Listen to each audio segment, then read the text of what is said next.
This podcast is recorded on stolen and unceded Aboriginal land. We acknowledge the First Nations and elders of this country and join their calls for justice. Always was, always will be Aboriginal land.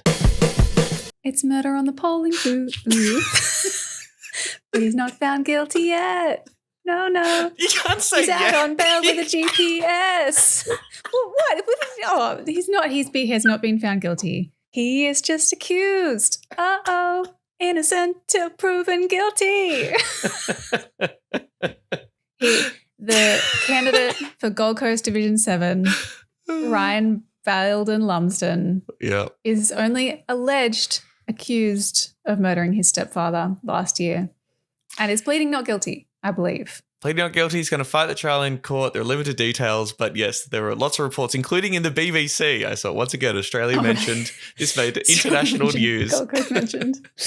That a Gold Coast City Councillor was out there.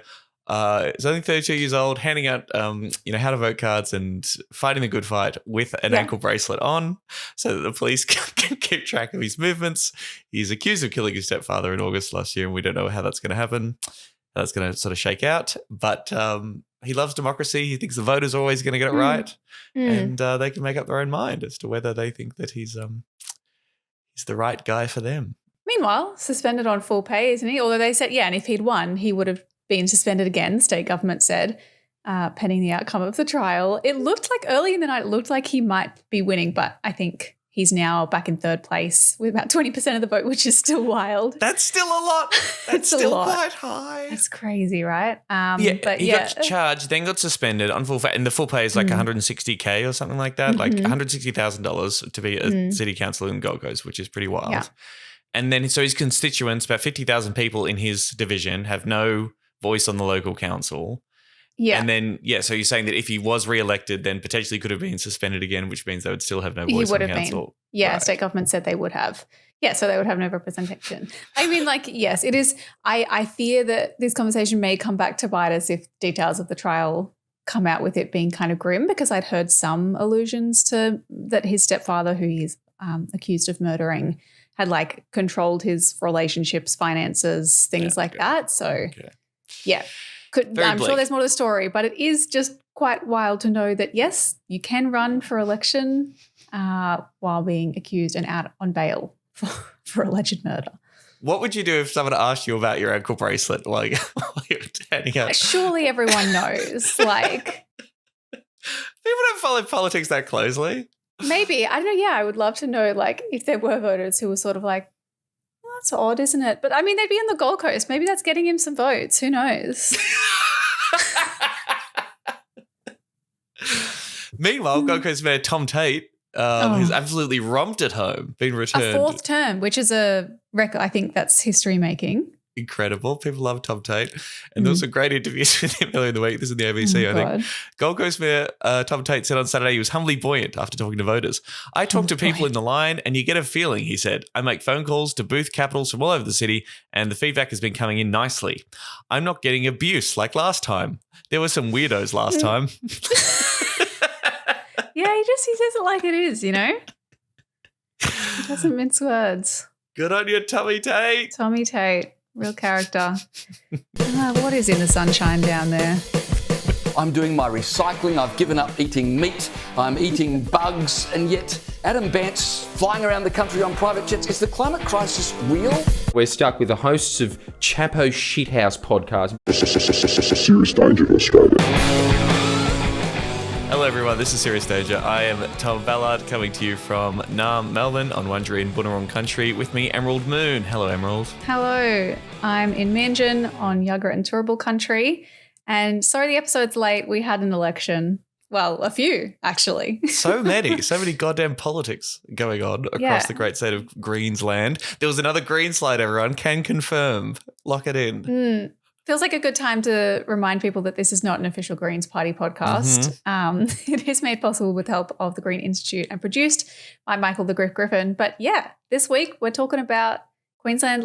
There's local government elections, there's 2 by-elections, and then because we love elections, we're also talking about election stuff and electoral reform. Ugh. Is that right, Tom? God, yeah, this is deep nerd fest shit, this episode. It really is. Oh, you love it, you sickos. I did a gig in Geelong on Friday night, and a guy, I've got to forget his name now, but he was lovely. Listener to the pod, brought along a copy of Inside the Greens for me to sign. Has already read the book, but is also listening to our discussion of the book on the Patreon as well. And he describes the process as very dry. Oh, God.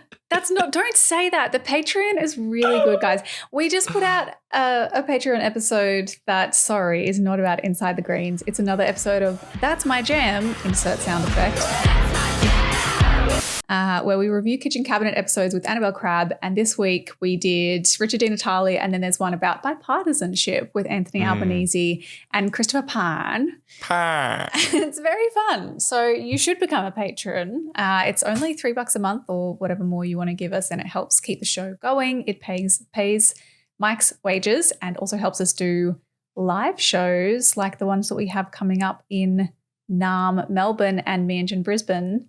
I should say shout out first to the people who have just subscribed to the Patreon. Empirical Fox, Lucy twice, or is that two Lucys? Two different Lucys, I believe. Two different Lucys. Lucy times two. Wow. I love Lucy and Lucy. Mitchell, Morgan, Nathan, Alex, Matthew, Omar, Electra, and Linda. Thanks. Your money also goes to Adam Bant's expenses as well. So exactly. Yes, so that he can continue hiring those jets, which is really important. Really important. Thanks, Adam. We will be borrowing the jet, or I will, to get down to NAM, Melbourne on Saturday, the 6th of April at 1:30 p.m. for our live show at the Comedy Republic. And then Tom will be flying it back up to MEANJIN, Brisbane on Saturday, the 27th of April for our show at Good Chat Comedy Club, 2 p.m. Tickets are on sale now, and they are selling fast. So please check the show notes or seriousdangerpod.com for the links to buy those. And if you weren't already on board, maybe some special news will get you on board for the NAM Melbourne show. Drum roll. We can announce that our special guest for that show will be Osman, aka Oz Faruqi. Yay. We wanted to get Oz on the show for ages, so I'm really fucking excited. How do you describe Oz? Writer, cultural critic, smart guy, happens to be the son of a Green senator, but Marine son, but yeah. Nepo baby. Or is Marine his mum? No, we love Oz. He is a good friend of ours. Former Greens candidate. I believe he ran in maybe in like student elections or some kind of local election in Sydney, I think. Okay. Has been involved with the party before. I think he's got a really smart political brain. Actually helped us record the first ever demo of Serious Danger that we didn't release when we were trying to figure out how the show was going to work. He was a fantastic the lost episode. Guest, yes. And we've been trying to get him back for quite a while. He does culture writing at the moment for 9 Fairfax, but is also, always dipping his toe into political debate every now and again. Great dude. He's going to be joining us in NAM, Melbourne, Saturday, April the 6th, 1:30 p.m. Honestly, the tickets are like close to going for that one, so I reckon Oz's name will tip it over. If you're considering it at all and you can come along, we'd love to see you there. All the details and any ticket links are in the show notes for you. Brisbane guest still to be announced. Still working on that. But yeah, I think you're going to like it. We'll announce that one soon, I would imagine. That's right. We are getting Ryan Baildon Lumsden live. That's right. In the and Tom Tate. So it's going to be great. It's going to be amazing. Yeah. Know then that it is the year 2024. The known universe, Brisbane, is ruled by the LNP. In this time, the most precious substance in the universe is the preferences. Melange. Hidden away within the rocks of Brisbane are a people known as the Greens, who have long held a prophecy that a man would come. John No. Who would lead them to true freedom. The preferences must flow. So it's election season here in Queensland, baby. Ding, ding, ding. We had 3 this weekend. We had 2 by-elections in Ipswich West and former Premier Anastasia Palaszczuk's old seat of Inala, so 2 kind of Labor heartlands, and a lot of people were watching them very closely to see what happens with the vote, given that we have a state election later this year. We also had local government elections across the state, and the biggest one being Brisbane City Council, which is biggest council in the country and the last remaining kind of like LNP heartland, or it's, the second biggest LNP government of sorts in the country. On the mainland, Did you the follow only one, I guess. on the only one on the mainland? That's right. That's what the stat is. Did you follow any of the coverage? Were you watching the ABC live feed? I did not. Watching No, the I am a tweets? political nerd, Wow. but I draw the line at local council elections in another state. But it's different. But it is different and interesting. I'm really interested to hear. And I was going across some of the results on social media, but generally last night I was in bed by about 8 p.m. Must be nice. Had a big day of volunteering for the Greens at the Festival of Colour in West Footscray and was very tired. And then I watched Asteroid City and went to sleep. Okay. Well, That was my Saturday night. the problem is, I mean, at the time of recording, we don't necessarily know exactly how a lot of things are going to play out, but it does look like the Greens have picked up Paddington, which was the main. I think that's what I was saying. I was like, I'm hopeful that we'll get Paddington and retain the Gabba pretty comfortably. Really comfortably, didn't we? It's like a 6% swing, yeah? Yeah, and that's with losing Jono as the incumbent. Like that was definitely, I think a lot of people assumed that we might get a swing against us in the Gabba because you lose an incumbent. That's a big change. Like it's hard to build up that reputation in the community with the new councillor, Trina Massey. But people obviously fucking love her because we got, big swings in the Gabba. I think that it'll be very difficult for the major parties to, ever come back in the Gabba.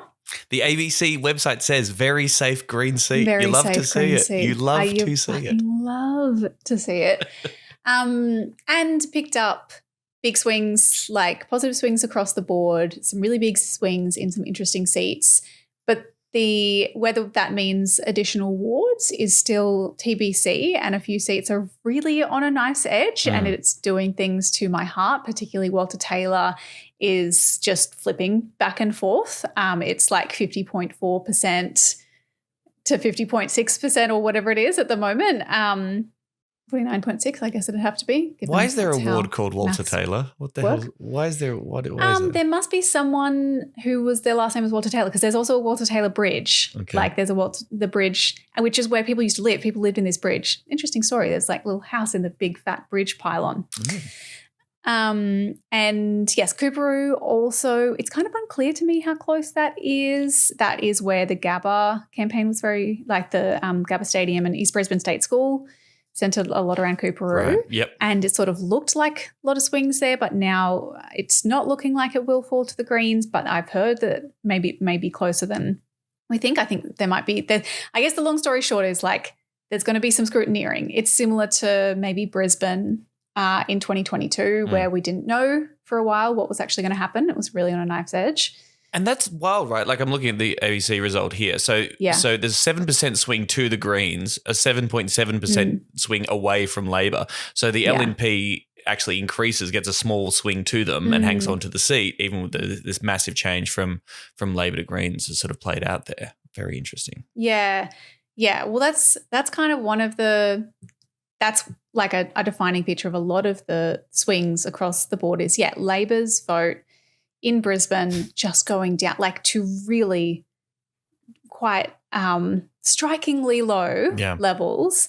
And there's this narrative, I think even the LNP, there was a live panel on the ABC, on ABC Radio Brisbane that was then streamed on their Facebook that I think it had Anthony Green. So it was kind of like a new way of covering the local government election in a way that they would cover other elections on the ABC. And they had Greens, Labor and LNP MPs on a panel.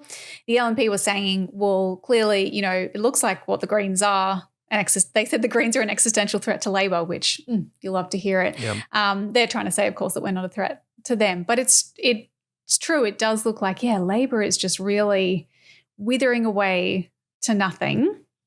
And a lot of that is going to the Greens.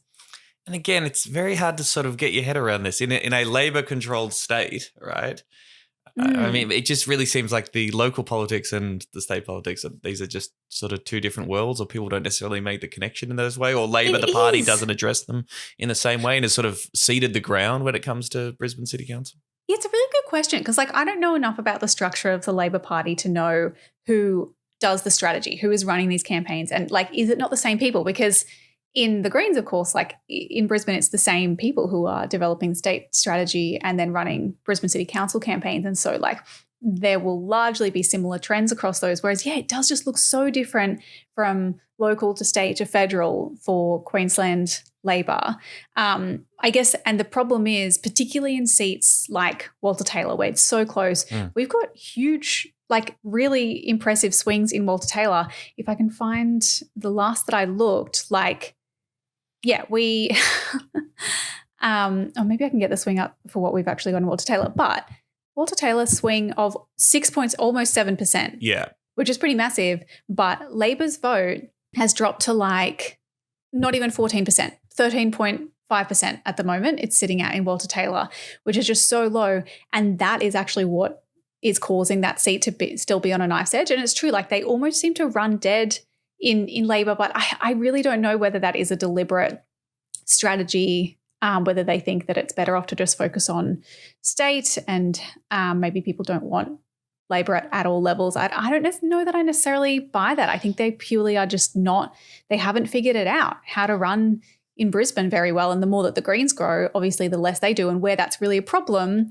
is when we have optional preferential voting, which is why, like if we had compulsory preferential voting, we would be winning a whole lot of more of these seats that are on a knife's edge. And we would have won Paddington probably last time is the conventional wisdom. And Labor said they were going to legislate compulsory preferential voting in local government elections and then weirdly backed out. And I think that's still a source of much, what's the word? Perplexion? Like it's very perplexing for us to like, because they are losing, like that means that the LNP is winning and holding seats that maybe Labor could have won if they just went to compulsory preferential voting, yet somehow they seemed to bow to this campaign from the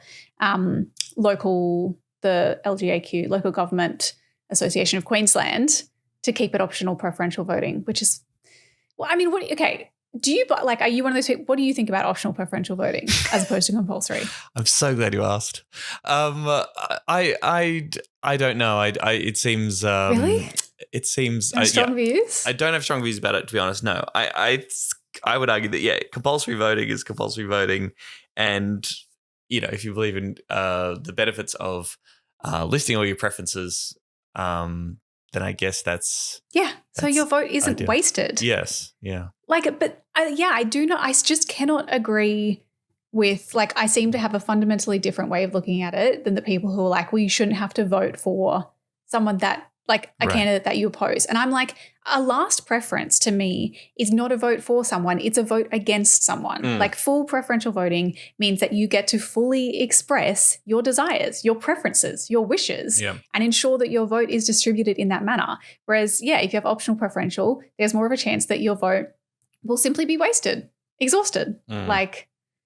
So I think it's really undemocratic. And the LNP run really strongly in council elections on just vote one. Just vote one. I mean, granted, like I will say that the preference distribution, like the exhaustion of Labor votes in Walter Taylor, for example, where I was looking, is much lower this council election than in previous years. And they were at the booths, I will say, really strongly pushing to number every box because I think they knew that was the only way they were going to get the LNP out. But even so, that's a whole bunch of votes just being wasted, exhausted. Can we acknowledge the fact that the Labor candidate in Walter Taylor's name is Rebecca Hack? Rebecca Hack. And you know what's really funny is their candidate in the Gabba was Beck Mack.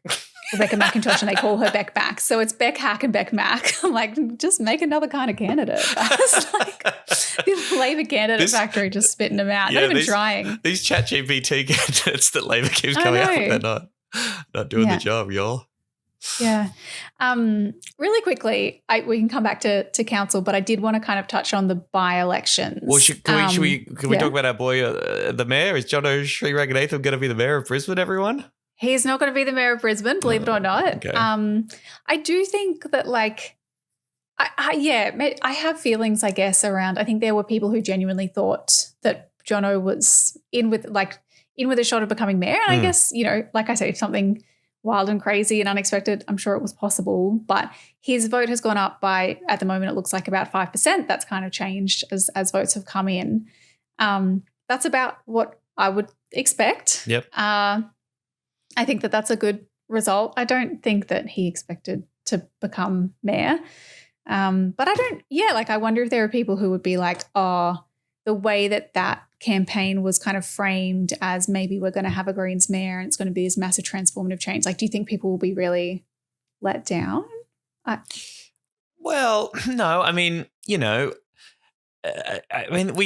sometimes our expectations for the Greens, even the Queensland Greens, even the Brisbane, even John O'Shea-Reganathan, just need to be put into context, perhaps. I mean, if this is, am I right in thinking this is the first time that there's been a perhaps serious Greens campaign for mayor, or one that had the level of cut through, and this is the best that the Greens have ever done in this Lord Mayor race? It's certainly been the biggest. Yeah, definitely. So 20%, which is sort of, not miles off what Max got before in the election before he won Griffith. I'm sure Jonathan is a very smart dude who's fully aware of multi campaign strategies, and that's been the Queensland Green strategy for state and federal seats. So a 5% swing getting you to 20%, scaring the shit out of the LNP and pushing the debate and laying out the claims and the kind of policies that a Lord Mayor can make. I mean, that's all good stuff. Yes, I agree that, and indeed, Jono may well have subscribed to this view too. The idea of them actually taking home this election was not necessarily on the table. Perhaps they'd be disappointed with the lack of a swing against the LNP. I mean, the LNP's increased their primary vote slightly by 0.22%, so that's maybe a bit of a surprise. And yes, a lot of that increase in the vote seems to have come out of the Labor vote, right? Like they've had a 5% swing against them, basically 4.5% swing against them. So yeah. And what I would say as well is, I mean, looking again, like the numbers counting is still happening. It stopped at 10 p.m. last night, but the swings, the mayoral swings in Greens seats, Brisbane, Griffith, Ryan, are way bigger. Like from the numbers that I'm looking at, right, it's looking like mapped across those seats, you're looking at more like 12%, 14%, maybe even higher swings for the mayoral vote. And that's interesting as well, because I think that the major parties, and particularly the LNP, really tried to push this line that, there's going to be a split in the vote. People are going to maybe they'll vote for the Greens locally, but they won't vote for Jono because he's so radical and he's such a turn off, and he'll be losing you votes. And the LNP were trying to run this line in the last couple of weeks that Greens candidates in areas like Walter Taylor or Paddington were refusing to display, like trying to distance themselves from Jono, which I literally haven't seen any of it. I think that's quite strange. Like I haven't seen anyone do that. But I think this really kind of puts paid to or whatever, squashes that idea, surely. Cool. Sorry, thanks. Sorry to derail you there, but tell us about these by-elections. By-elections, so 2 by-elections, Ipswich West and Inala. Ipswich West, there was a vacancy there because Labor MP Jim Madden resigned he resigned to contest the council elections, but in the wake of much controversy. Yeah. Okay. He would have lost pre-selection anyway. I'm not entirely across exactly what was going on there, but I think there were allegations of improper conduct towards his electorate office staff. Okay.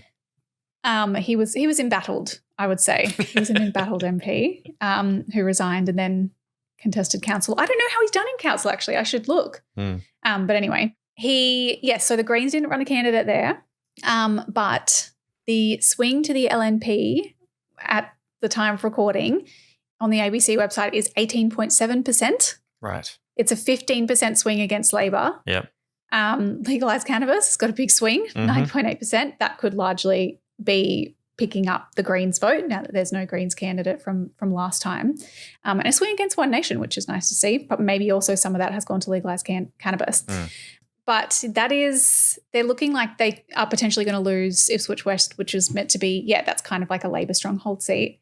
And then meanwhile in Inala, which was Premier Palaszczuk's seat, again, there's a 30.9% swing against Labor at the moment. Right. That is fucking hectic. A 12.5% swing to the LNP. Looks like an independent has picked up 10% of the vote.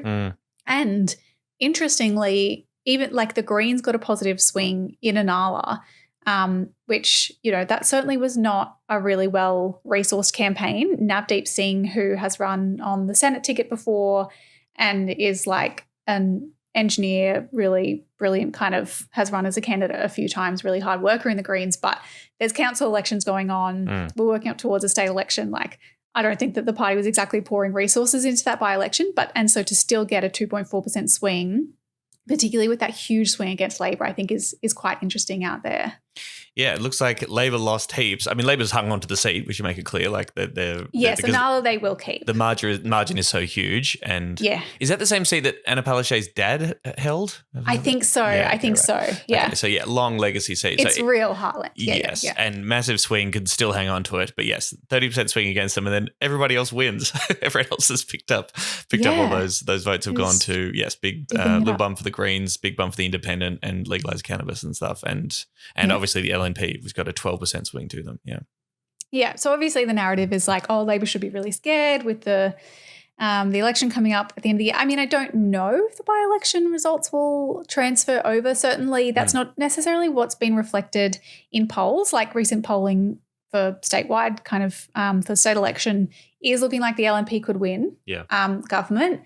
But I'm still unsure. I'm still unsure how October will go. Yeah, I mean, there's all these theories that, by-elections are also the electorate giving them a message, and there's been lots of examples of state seats where a party has won and then in a by-election and the state election has come up and that seat has been returned to the party where you would traditionally expect them to do well, so that might be part of it. Yeah. When's the state election again? In October. Yeah, right. Okay, so this LNP guy has got like 6 months or even basically has to start campaigning again straight away to hang on to it come October. But there you go. I mean, and that's the general wisdom, what people think, that the Labor government's just tired, or Stephen Miles isn't cutting through, or people. Yeah. No, I think that they are doing much better with Stephen Miles. They've had a bit of a pickup once Stephen Miles replaced Anastasia Palaszczuk.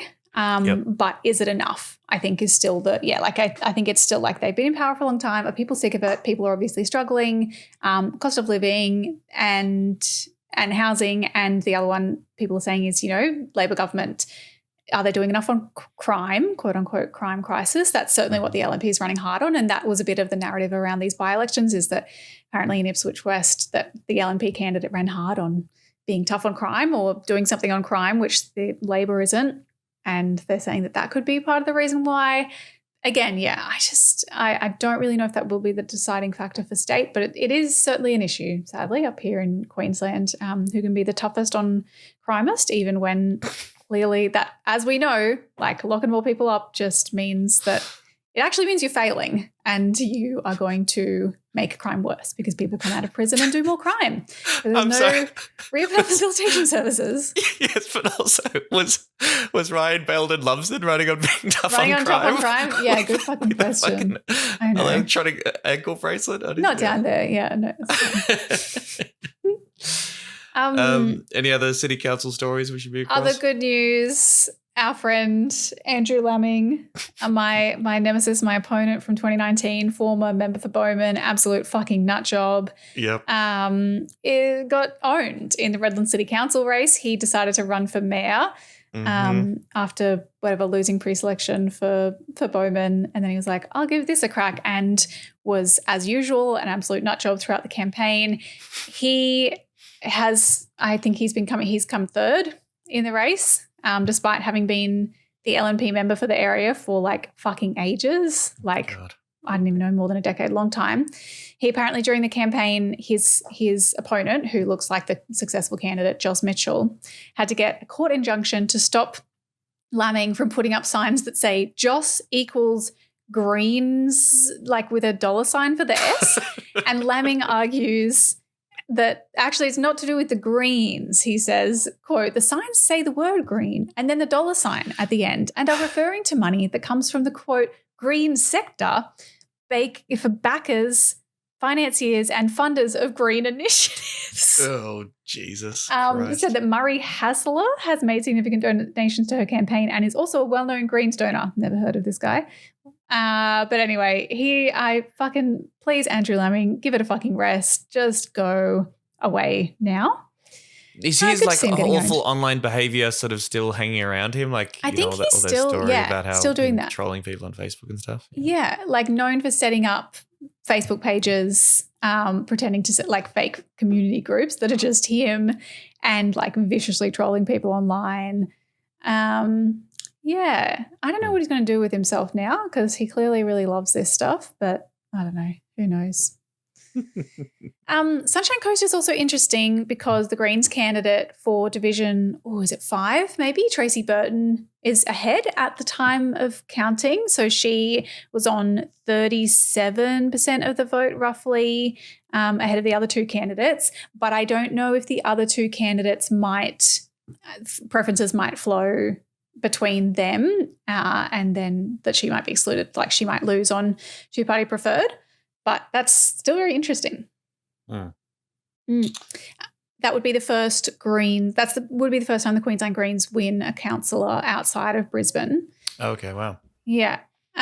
Ipswich, where we were also quite hopeful, like we ran two. It's a division where you get two candidates for the division. I guess multi-party, multi-member electorate kind of thing, and it's first past the post. What different cities have different? Yeah, it's really electoral fucking confusing systems? and annoying. Oh my God. Okay. It's first past the post there. We ran two candidates. Honestly, should not have fucking done that. We've literally like split the vote evenly between those two candidates. They've both got about 13% each. There's like massive, like really good community advocates out there. Danielle Martin is like a really strong local community advocate and a good candidate. But I don't know why, decided to run two candidates and just like split it between themselves. And so are looking like, no, I don't think that it's going to happen for them. Neither of them will get sad. up? Okay. Right. Sorry? Neither of them will get up? I don't think so because it looks like there are other candidates that are, there are three other candidates that are above 20%. Concentrated. Yeah, okay, right. Yeah. Oy, oy, oy. Oy, oy, oy. Yeah. The other Does everyone hate the Electoral Commission? Did they run out of ballots or something at some point? Yes. Yes. Yeah, so this is the weird thing about council. It's almost like, so last Brisbane City Council election was during COVID, right? And there were low turnout rates and it was weird because everyone kind of voted early. This time, the Electoral Commission made a really concerted effort to discourage people from voting early, discourage people from doing postal voting and make them vote on the day. And yet they still seem to have not prepared for the idea that people would actually come and vote on the day, and apparently had not enough staff. And some places even ran out of ballots because all these people showed up to fucking vote, and there were like massive lines, 2-hour waits apparently in some places. And this is why on the night there's not much to see because it didn't start getting results until like 9 p.m. People were still voting at like 7 p.m. because if they were still in line, stay in line, they can still vote. Both booths were staying open after 6 p.m. I don't really know, like why they thought, what the fuck happened there? I really don't know. Yeah, I mean, you got 4 years to prepare for this kind of stuff, guys. And why were they encouraging people to vote on the day? I really know. I guess that there's just, historically, the idea is the only reason you vote early is if you can't vote on the day, and maybe they're like, well, we can't act like we don't want to be staffing. We don't want to be having 2 weeks of election day, staffing wise, resources wise. It's meant to be there's the one day. And so they were kind of trying to push it back to that, but I don't really know why that is in the long term. What do they do when they run out of ballot paper? Do they draw up their I own? guess they do had they to say get just text more. me or email me? I don't know. I guess they had to get more. But it's a bit. And then the ABC was also the results. I don't know if you were watching, was like getting some weird shit coming through on Anthony Green's calculator. It's showing up with like one candidate having like 96% of the vote, and then it'll jump back the other way. So it's a bit of a schmozzle. I think because my like overall take on this election, and particularly the Brisbane City Council election, is that we're confused about how to treat this election, where it is effective. It's almost like a state government, which I think I've said before. Like it is massive. It's a massive voting population. It has got councillors who are paid big sums of money to do a full-time job representing their electorate or their ward. It's a huge council with a huge budget. And so the political and media class are kind of starting to realize that they need to treat it like a serious election. But at the same time, it's unclear what the general voting public thinks. And I think a lot of people still don't care about council. And that makes it hard for the Greens because it's hard to recruit volunteers for an election that like doesn't really have any buzz. It doesn't have like a fun, a movement vibe. Like it's just a fucking council election. Who wants to volunteer for that? It's harder to have meaningful conversations with voters when they're like, no, I don't really know. I don't really care about what council does. Harder to, have conversations with people in the booths. You can tell this, the Brisbane Times, I don't know if you saw this, there was a reel that the Brisbane Times did on their socials that was like they printed out photos of the 3 Lord mayoral candidates and were handing them to voters in Brisbane being like, who is this? And no one knows no one knew who the Labor candidate was. Few people kind of recognised the mayor and a few people knew who Jono was. But it's like ordinary people are just, they do not care about this election. And I think, there's this like disconnect or there's a confusion as to how we treat this election that's still causing some weird shit with Brisbane City Council, I think. Well, it's also the fact that the LNP has been in power for 20 years. I mean, that must play a factor in that, often sometimes people find when when a certain party just dominates a certain electorate, people do kind of just not view it as much of a political contest at all, and things are chugging along. And if you are having a relatively nice, okay time in Brisbane, perhaps you think that, the status quo, there's a level of status quo and incumbency bias. I suppose that's out there. Which is why it's frustrating and so disingenuous. Like I think that the major parties are really trying to seize on it looking like maybe the Greens have, quote unquote, only picked up one additional ward last night to be like, oh, well, we were promised a green slide. You said you're going to have a green slide. Is this a disappointing result for the Greens? Is it the Greens not doing very well in, their, quote unquote, heartland? And it's like, this is traditionally LNP heartland. Like the growth of the Greens in Brisbane is a very new thing. In somewhere like the West Side, which is where they're focusing on, somewhere like Walter Taylor, was like LNP stronghold for a very long time up until, I don't know, like 6 years ago.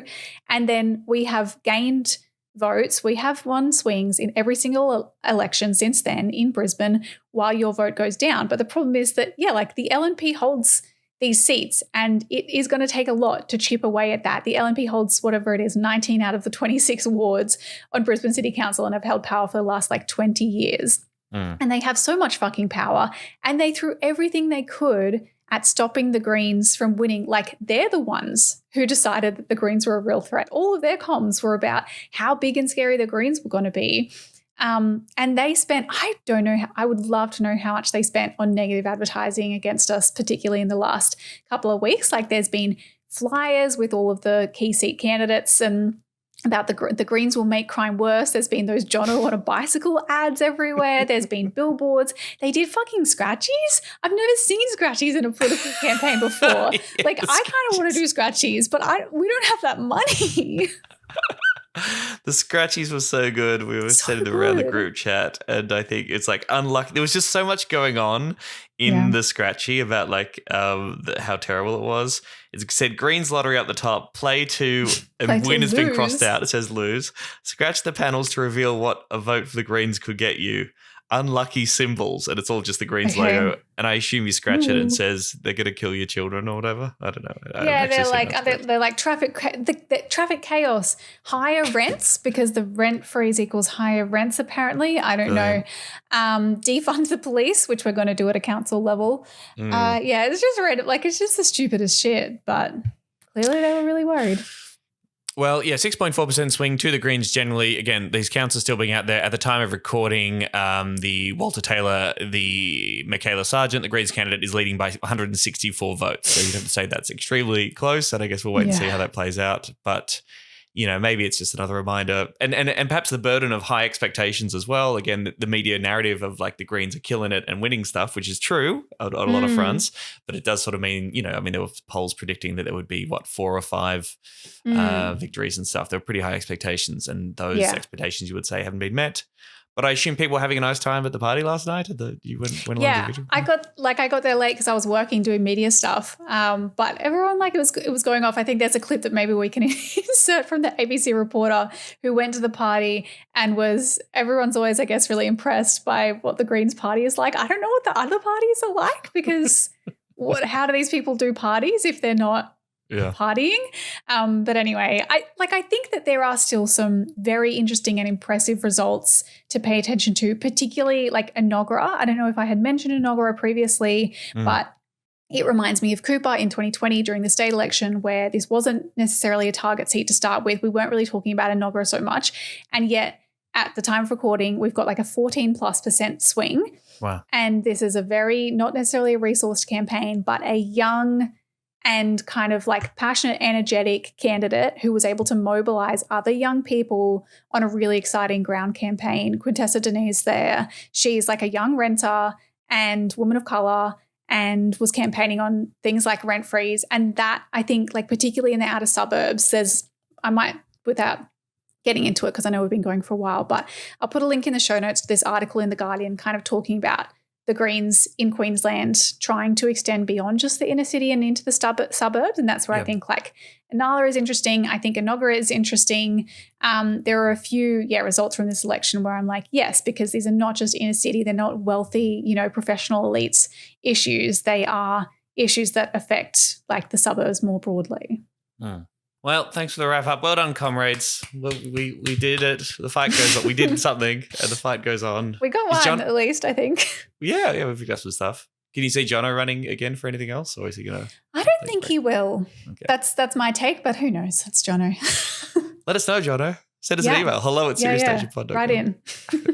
Although it sounds like the joint is jumping for the Greens headquarters, Kenji. Yes, exactly. The vibes are certainly looking very not pessimistic, optimistic. It's the opposite of pessimistic. A lot of people there are imbibing quite hard.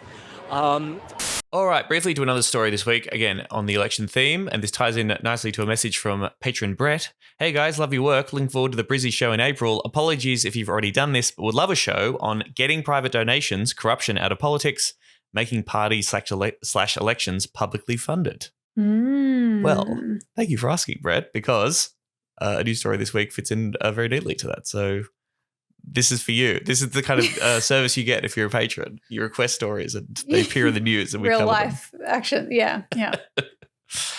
There's been a lot of talk about electoral reform and the kind of stuff the Labor government wants to do. There was a joint parliamentary committee last year that was looking into it. They handed down some recommendations about donation and spending caps. But then this week in 9 Fairfax, we got this story. Big money to be taken out of politics in radical electoral overhaul. We'll see how radical things are, but some interesting changes that are floated. Okay. Billionaires such as Clive Farmer and Mike Cannon-Brookes will have their influence on politics dramatically curtailed as Labor moves to remove big money donations in the biggest shake-up to Australian election rules in a generation. Wowee. The Albanese government will shortly begin briefing MPs on its plans to limit the amount donated to parties and candidates in a move that will prove controversial among coalition Greens and independent MPs. In its legislation, the government will also seek to limit the amount spent in each electorate. But the rules will not apply until after the next election, as Labor gives the Australian Electoral Commission time to administer the overhaul and seeks to avoid opposition claims it is trying to game the system to win a second term. So this is Labor's plan to introduce donation caps. That's obviously caps on how much individuals and corporations and businesses and third-party groups can actually give to political parties, and spending caps, limits on how much you can spend during an election period. Mm-hmm. Generally, we're on board this. This sort of seems up our angle. This would be a good news story, Emerald? Question mark? I think it's Greens policy, but I go back and forth personally. I don't know. I don't know what I think by the end of this at all either, actually. I think there's some really interesting sort of wrinkles, and the details are still, many of the details are still kind of missing, which makes a big factor in it. But yeah, I think it's interesting to see. Generally speaking, any kind of move on making our corrupt political system less corrupt is good, whether that's where we're getting to. To be clear, I do not support corruption. I'm opposed. Always... I condemn corruption. Yeah, I'll say it. I'm going to just say it. What about Hamas, though? I condemn war crimes. How about war crimes. Yeah. What do you think of this idea of them scheduling this for the next, not this next election, but the one afterwards? So that the next election, presumably 2025, will be a corruption bonanza. No, I know that sounds crazy to a normal person, but also having been like part of committees that have to deal with understanding how to navigate new rules like this, because we just got some in Queensland, I'm like, no, you probably do need that time. Like we had to hire a whole new person to do compliance after these came in. Right, to figure out reforms. Yeah. Okay, that's probably fair enough. I will say that it is almost certainly not going to counter claims from the coalition that they're trying to rig the system Sure, for their own families. I reckon you should be prepared for that, Labor. That's my only advice, is that's probably still coming down the pipeline. Yeah. So the status quo across the country is it's obviously different in different states and territories. There are caps that exist at the state level. In New South Wales, political donations are capped at $6,700 per year, and election spending is capped at $226,000 for a lower house seat. Mm-hmm. In Victoria, donations are capped at $4,320 over 4 years, so that's considerably lower, obviously, than New South Wales, but quite low. And what's the go in Queensland? What's the status quo there? Oh, I can't tell you the details of the caps, but we have donation and spending caps. So I think that the donation caps maybe haven't come into effect yet for this election. It may be after this one, but there will be relatively pretty low caps on how much individuals and businesses or organisations can donate. The thing that has been introduced, like the local government elections that we just ran, and the state elections coming up, have spending caps for the wards and for overall mayoral campaign caps, and then for the state seats and overall caps, and that also applies to third parties like unions or lobby groups. Right, and there have been specific industries that have also been limited or banned from making political donations, right? In property developers. So we had a review, an inquiry into the influence of property developer donations, I think particularly on local government, local councils, and following that, property developer donations were banned in Queensland, but there are some sort of loopholes. I mean, they can still donate to the federal party, that's kind of the big one, but there are other little things like what is a related party to a developer when there could be a person who is the sole shareholder of a banned developer, their other company that they own can donate and do donate to political parties. So it's a little bit, for other reasons. They want to influence on different issues that have nothing to do with property. Yeah. A third different thing. So that's the state and territory across the country, there's those sort of regulations in place. There are no donation or spending caps at the federal level in federal politics, just doesn't exist. And we know there have been some massive donation stories in recent years. In 2022, Clive Palmer famously donated $117 million to the UAP, which won him a single Senate seat. Our good friend Ralph Babbitt. Yeah, he's a really bad investor. He's a very good businessman. And Mike Cannon-Brookes donated $1.2 million to Climate 200 at the last election. Not a party. Independence. A party of independence. Not a party. They're different. And they're people-powered, except for the billionaire that gives them money. Ignore the billionaires that give the Greens party. They're cool. Yeah, I would defend Duncan Turpie with my life. Go play poker, you good thing.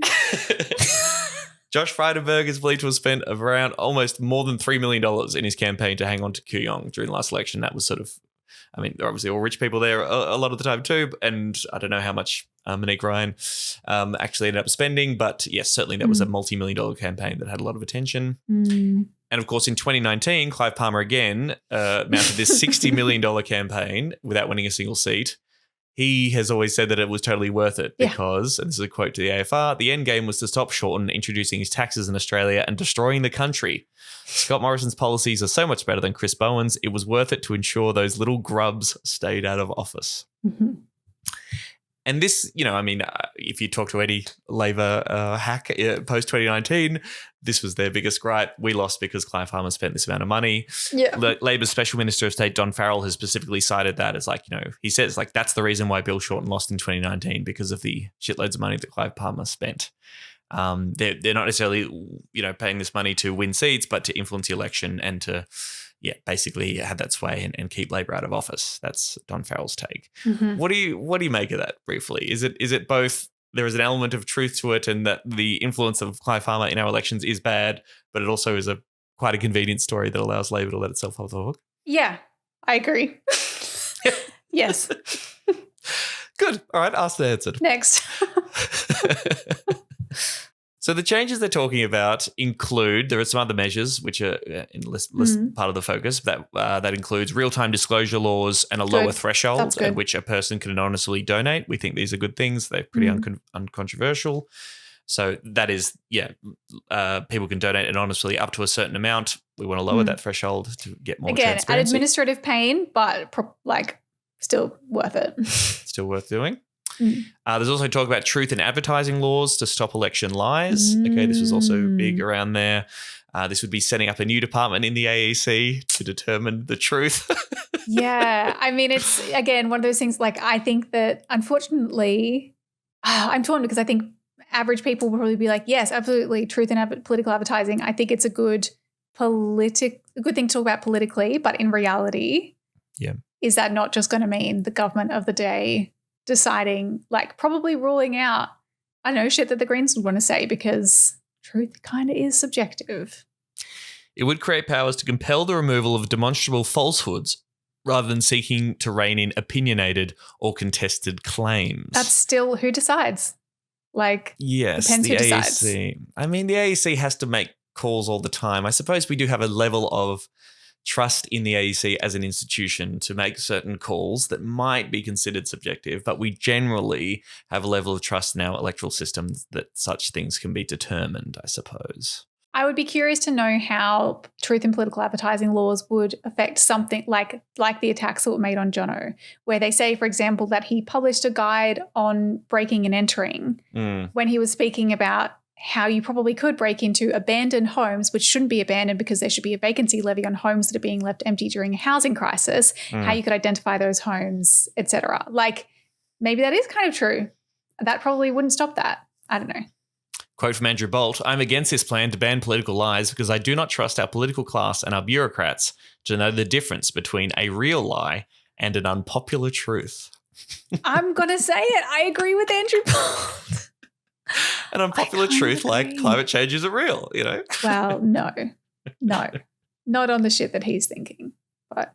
It's hard. I don't know. I can imagine a world in which you could imagine a department that sort of can differentiate between, okay, that is a contested political attack that is somewhat subjective, and this is a bald-faced lie. This is a misrepresentation, or this is I don't know. Maybe it is hard. Anyway, that's a chat for another day. We're still yet to see the detail on that. Yeah. The precise figures of the donation and spending caps that we're talking about still have not been announced. Do we know how caps have been determined at the state level? Like, how do you land on these certain figures? I don't. That's a good question. I have, because I have like 1,500 in my head, but I could be totally. I think that's like the federal anonymous. I believe that's the federal anonymous amount was 1,500. Yeah. But I mean, I don't know how you get to $6,700 per year in New South Wales and $4,300 every 4 years in Victoria. I genuinely don't know. And it's particularly interesting because of this extra detail. This is, again, according to 9 Fairfax. The cap would still likely be much higher than the cap that exists in states such as Victoria, because Special Minister of State Don Farrell is concerned that would lead to a High Court challenge based on its potential impingement on the implied right to freedom of political communication. A limit in the tens of thousands may still be too low. Yeah. So tens of thousands of dollars, still too low for a cap. Well, so if you're getting more than $100,000, is like that's your cap. Is that a meaningful cap? Obviously, it cuts out the Palmers, okay, but that's still a huge amount of money. It is, And in a capped world, if you can hit, obviously most people are not going to be giving anywhere near that amount of money, anywhere near $10,000 even. In a capped world, only the super rich are going to hit those upper amounts, right? Yeah, and surely that's absolutely enough to influence political decision-making. Like, I think that's enough to make a party go, we maybe owe these guys something. I just looked it up. I think in Queensland the caps are 6,000. Okay. Which is like cumulative. Per year? Of course. Or across the 4 years? No, I think that it's across the years. Yeah. Yeah. Okay. Like the election cycle for 4 years in between elections. The election cycle must 6,000. Okay. All right. Yeah. But no, sorry. They might be they're going to be adjusted after the next election, so they might be getting lower. Okay. Gotcha. Yeah. But I'm like, so clearly that hasn't been successfully challenged. I think they tried to challenge the ban on developer donations in Queensland on a constitutional basis and failed. Like, it was upheld. The ban was upheld. So again, for fellow Year 11 legal studies graduates like myself, you're across this already, but the idea that within the High Court is determined in the Constitution is an implied right, not explicit right. We barely have any rights in our fucking Constitution, but one of the implied rights is this freedom of political communication. And I suppose it is still an open question as to whether donating to a political party is part of that freedom of political communication. Of course, famously in the US, you've got the insane Citizens United case in which hey, we have US persons have a right to freedom of speech and corporations are legally defined as persons. Therefore, corporations have the right to donate as much money as they like to political parties, leading to the absolute shit show that we see in America. Yeah. I mean, I don't think that corporations should have rights. So I think that's kind of bullshit, but I guess I'm not a judge. I don't know. Yeah. And I mean, I don't know. Again, I'm not a constitutional lawyer, but it's like, this idea that the amount of money would meet that challenge is interesting, I don't right? get that either. So you sort of say, okay, we have an implied right to political freedom of political communication, but if we limit it at, I don't know, $100,000 as a donation, that freedom is still available to you, but regulated. Almost seems to be the opposite, because if you have a low cap, doesn't that mean that there's a more equal right to be involved in the process of expressing yourself by giving money to a candidate? Whereas like if I don't know, when the cap is higher, that means that there is necessarily a discrepancy between the levels of power and influence that you can have on the political process based on how much money you have, because wealth inequality exists. Like, yes, yeah. And this is the idea, right? Like obviously smaller contributions from a larger number of people is a more democratic, less corrupted political system. And that is obviously what we should be going for. Mass democracy, more people being involved. You know, the Bernie Sanders campaign where, you know, the average donation was, I don't know, $30 or whatever. You know, rather than the major parties' preference, which is to get shitloads of money from a very small group of people, right? To get as much money as possible from the people who are rich enough to donate. We want to obviously discourage that. For the political system to have any integrity, we've got to discourage that model. But surprise, surprise, it's very lucrative for the major parties, so they're resistant to change it. Yeah, but it's interesting because as we kind of alluded to before, like the Greens have some major donors that we could not run the kind of campaigns that we do without them. To be completely honest, we couldn't have run a campaign like Griffith in 2022 without some major donors. And so that's why I'm like, well, I don't know about donations caps. That would I guess the argument is, well, it would put us on more of a competitive level with the major parties, but I'm just not sure that that's true, because they've got so much industry backing, and particularly, you know, Labor has the unions, and like the LNP has all these kind of industry organizations and associations. As an insurgent party, I do feel that kind of, I would feel nervous about letting go of donations from individuals, to be clear. Because I'm like, if they do have links, if they are corporations or have links to, like, strong links to industries like property development or, you know, fossil fuels or whatever, I don't think that we should be taking their money. But Well, this is where it all gets a little bit messy, right? So again, the idea of replacing this money would come from public funding. So to fund election spending on things like advertising and pamphlets, more taxpayer funding tied to how many votes a party won is expected to flow to party headquarters. So, and this is the idea that we do have public funding of elections in a way. We also have this private donations, and that public funding is related to how many votes you get. And so this is why if you get a certain percentage of the vote in federal elections, and you're guaranteed a certain amount of public funding for your it's reimbursement as well. That's the thing. Like we have cash flow problems because you don't get reimbursed till after the election. Yeah. And obviously you can see how that kind of system benefits established political parties and is literally entrenches power. Yes. Which is why Teal independent MPs and the Greens are raising some big questions about this and aren't entirely sure if this is how it's going to work. They argue capping spending in individual seats could hurt groups like the Greens, which target a handful of seats with a lot of money, as opposed to the major parties with a larger group of target seats. Green Senate leader Larissa Waters, whose party aims to spend big in a few inner-city Labor seats, said the Greens would welcome real electoral reform, but are very suspicious that the two big parties will gang up to rig the system to benefit themselves and lock out smaller parties and new entrants. You've also had Simon Holmes at court, Climate 200 people sort of saying, this sets up an entry barrier to challenges like the Teal Independents and other minor parties and people who aren't necessarily associated with the Climate 200 group but are just independents running, it sort of doesn't actually level the playing field. And there was this crazy story about them having a meeting with Don Farrell, I think last year, to just sort of to talk about this. And there's some pretty crazy quotes, right? Like Farrell apparently said, this is someone who was at the meeting quoting what Farrell said. He said the Westminster system provides for a two-party operation, government and opposition.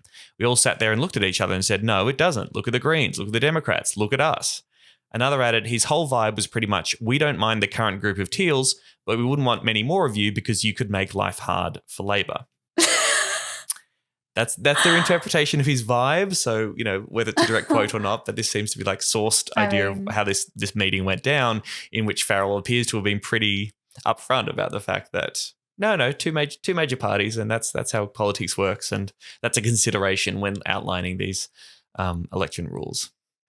Also, you've got concerns from the right. The coalition is worried Labor will slash corporate donations but still allow them from trade unions. The government will introduce measures to capture unions and other third-party campaigners in the cap, but it's unclear how the legislation will deal with party affiliation fees paid by unions. For Conservatives, the Victorian experience is instructive. So they're saying that, that Victoria introduced these reforms and the Victoria Liberals got owned, which is surely because they didn't have enough money, I'm sure. Listen to this. Senior coalition sources, speaking on the condition of anonymity to discuss private thinking, said the opposition would be willing to deal with Labor on its proposal as long as it believed unions were not given a sweetheart deal. The protection of the two-party system is, at the end of the day, in both our interests, even if we will quibble about other parts in this package, one Liberal source said. Oh my God, they admit it. They're like, what did I say that out loud? They said the fucking quiet part. I mean, obviously, we just want to protect the two-party system because we don't give a fuck about democracy. But these unions, I don't know. Yeah. I mean, really wild shit of the insight there. And there was also a Twitter thread, which you can put in the show notes too, from Rob Baillieu. This is the former Liberal Premier's son, who was really involved with the Menick Ryan campaign, who kind of lays out, I guess, the Teal objections on this stuff, particularly sort of saying, yes, if you're targeting in a certain seat or whatever or if you're running a national campaign, this idea of limiting the amount of donations or spending you can do in individual seats affects you differently, I suppose. This is where expenditure caps becomes a massive risk to democracy. An independent capped to $500K in expenditure can raise those funds against their one seat, whilst a party can raise $500K across 151 seats. The party can then average that money across all 151 seats. This means they can claim they've spent $500K on one seat when in actual fact they've spent $3 million on that seat. Think expenses like social media. Like, I do think that's an interesting question. If you have a national ad campaign, for example, how does that spending relate to your spending in a specific seat? Yeah, well, most places, I think how it works in Queensland is that there are seat-based caps and then there's an overall cap for the party or organisation, or statewide or citywide if it's local government. So I would imagine that that's the logical way to do it. Yes. Okay. Right. Okay. That makes a lot more sense. Yeah. But yes, I'm a little bit confused. I'm not sure what the alternative being articulated is. And I think if we talk a big game on getting money out of politics and evening the playing field, then I think when a reform like this comes along, the critiques are important. But I guess I'm uncomfortable with the idea that we end up at the place where we're saying, oh no, these super rich people should be able to give us as much money as possible. Like, we need to be able to, walk the walk. Yeah. I guess the other factor is the vision is to try and change the whole way we do elections rather than trying to think about how we run elections as we currently do with the current financing structure, right? So the dream, of course, would be to everyone gets, can sort of reach the same limits of a reasonable amount of money, and the rest of it is powered by volunteers, people campaigns, and, ideally a battle of ideas and campaigning rather than a battle of shitload of money. That's the dream that we're heading to. But it's also, it's like you need to there's then that balance between a grassroots community-led campaign that involves a huge volunteer effort and also realizing that maybe you need to pay people to do shit. I think what's interesting, and I don't know if this is the case for other caps or for the caps that are proposed for spending in particular, in Queensland, staffing doesn't count towards the caps. It's it's spending on advertising mostly. Right. And staffing is obviously the Greens' major expense because we need organisers to run door knocks and shit. Yes. So I think that that is particularly that's an interesting question, right? I don't know. So when they talk about spending caps, they really just mean, I mean, yeah, the production costs of Advertising, material, but yeah. mainly advertising, right? Yeah. Mm. I mean, there was a crazy story. Yeah, apparently Frydenberg spent something like $2 million just to buy up ad space around Kooyong, both to flog his message, but also just to deny Monique Ryan and the Teals from buying up their own respective ad space as well. Just bought that up and said that's ours. Thanks. Yeah. I mean, you would have to. Yes. Also, these reforms would have to be paired with like a robust, publicly funded election system. Like the AEC should host fucking candidate debates and stuff. Like we should have a infrastructure that is neutral and run by the AEC rather than leaving up the current system, which is just whatever community group or business forum lunch or whatever wants to host candidates. They can choose which candidates to invite, all that kind of shit. Like you would hope that would also have to be part of the bigger picture that, yes, take the money out of it publicly. Yes, it will cost taxpayer money, but it's our goddamn democracy and it's worth spending money on. Yeah. And the final thing as well, like I think the other kind of devil in the detail issue is what you define as being engaged in electoral campaigning and then, what's covered by caps on spending and donations, because one of the big issues is a group that like just a grassroots organization run by ordinary people who aren't associated with the political party. If they are distributing signs that say climate action now, this became an issue in Queensland, for example, should they then be covered by electoral spending caps? They're like, we're campaigning for climate action, but they, may be covered under caps and then be forced to limit how much they campaign on an issue, something that they as a community care about. Like that I think is concerning, and that goes to how you define who's covered under electioneering. Right. And then, the questions around Get Up and Advance Australia. Yeah. How do they fit into that picture? What about Australian government ads that are about educating the public, that are totally campaign ads, that are just like, the Australian government is awesome and great and we're really good and this is a message from us and we're just spending millions of dollars on this campaign that appears on your telly just to let you know, just to inform you that we're awesome. And there also happens to be an election coming up at some point, but just FYI, we're great. I know. But not in a campaign ad, just a message. I know, from but the then Australian government. like it's similar to the truth in political advertising stuff that I think part of me is like, yeah, but maybe I'm just a socialist dreamer. Like, but what about when the Greens are in government and we want to talk about like it will be very hard for us to keep government and like, the fucking course of history could change whether based on whether or not we can communicate to the public the benefit of like socialist reform. And I kind of do want to be like, well, we should be able to do that without a body that is probably steeped in neoliberal tradition adjudicating whether that is valid advertising or not. I don't know. Nor do I. Sorry, we don't have heaps of answers here. I think it's really interesting to see where this is going to go, and I'd be interested to see how the party sort of comes out and formulates a solid position. But interesting that this kind of stuff is on the way and coming down the pipeline. You might have heard that a developer wants to build 3,600 apartments right on top of the water here at Moreton Bay. The Greens are supporting the community's fight to stop this development. Authorised by Kay Curra from Greens Brisbane. Speaking of coming down the pipeline, no, really, it's not a pipeline, but it's a decision that might be coming down the pipeline soon from Environment Minister Tanya Plibersek. Toondah Harbour. I don't know if we've spoken about Toondah Harbour on the show before, but call to action this week would be to contact Minister Plibersek's office and tell her to reject the Toondah Harbour development. It's going through EPBC. Referral needs to be approved by her. This has been a proposal that has been on the cards for years and years, including from way back when I was a candidate in Bowman. It's a proposal to build 3,600 apartments on top of internationally Ramsar-listed protected wetlands in Moreton Bay, in like just outside of Brisbane. And it would, destroy habitat, particularly for migratory shorebirds. And there's koala habitat, there's dugongs, etc. It's just a shitty, stupid fucking idea, and they should just build a public port there, which was the justification for doing the development in the first place. So contact Minister Plibersek's office, ask her to reject it. She's apparently been doing the rounds, meeting with stakeholders, and people think there's a decision coming soon, so lots of pressure is good. We'll put the number in the show notes, and there's also a script that the Greens have put together on their website. We'll put the link for that in the show notes too. I want to say shout out and good luck to Tasmanian comrades. The state election is next Saturday on the 23rd. We are gunning for Tabitha Badger and all the other candidates. Hopefully you get up. And yes, with more seats in the Tasmanian Parliament, hopefully that means good news for Greens, and you can sort out the insane state of Tasmanian politics, which we covered on Get the show. something together before I visit in May. I'm visiting Tasmania in May. I'd like there to be some more Greens reps. Thanks. Is it your first time? You haven't been before? Mm-hmm. Yeah. Great. Awesome. Also, next Sunday is Palm Sunday as well. This happens every year, whether you're religious or not. It has religious roots as a traditional day, but has basically become a worldwide walk for refugee rights and a more humane Australia and world. And I'm sure there'll be lots of Palestine solidarity at these marches as well. We'll put a link in the show notes for the kind of marches that are happening right across the country on Sunday next week for Palm Sunday 2024. Please rate and review the show on Apple Podcasts or wherever you're listening now. That was a pretty good show, right? Would you say it was 5-star worthy? If so, you should say that on the review. And tell your friends. Tell your friends about the show. Share our stuff on socials. We're at Serious Danger AU on Twitter, Instagram, TikTok, and YouTube. You can find links to the Patreon with a bunch of bonus episodes, to the live shows, to merch. Well, there's a little bit left, but more merch coming soon, and all the stuff at seriousdangerpod.com.